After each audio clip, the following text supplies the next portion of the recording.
नमस्कार मिथिलांचल। एखन हम मधुबनी के संस्था ग्राम विकास परिषद के कार्यालय में छी और एहिठाम एकटा बहुत ही सुंदर चीज और बहुत ही अद्भुत अमूल्य जेकर कोनो मूल्य नहीं लगायल जा सकैए ओ चीज देखे ले भेटल जे एही कैंपस में एकटा गवर्नमेंट साहब के माध्यम से छोड़ल गेलै गवर्नमेंट साहब के केचुआ। एकर कीमत की भऽ सकै छै केओ अंदाज नहीं लगा सकै छथि, लेकिन ये ऑफिस के जे सुंदरता अछि सौंदर्यता अछि ओहिमे चार चाँद लगा रहल अछि ई गवर्नमेंट साहब के केचुआ। हम एकरा करीब से अहाँ सबके देखायब ई ग्राम विकास परिषद के ऑफिस में।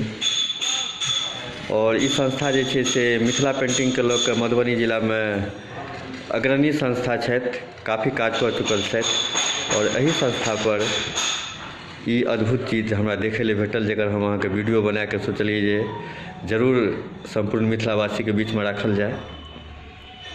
तो करीब से देखै छी कम से कम 3.5 फीट के लंबाई है केचुआ के। देखिए गवर्नमेंट साहब के केचुआ है।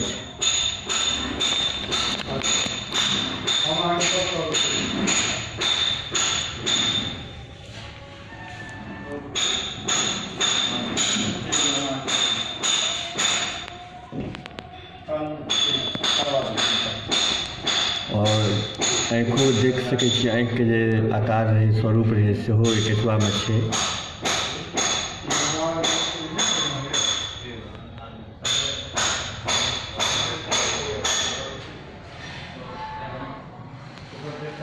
संगे एहिठाम बहुत तरह चीज अहाँके मिथिला पेंटिंग के संगे बनैया।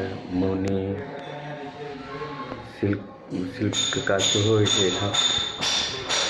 जय मिथिला, जय मैथिली, जय संस्था, जय संस्थान।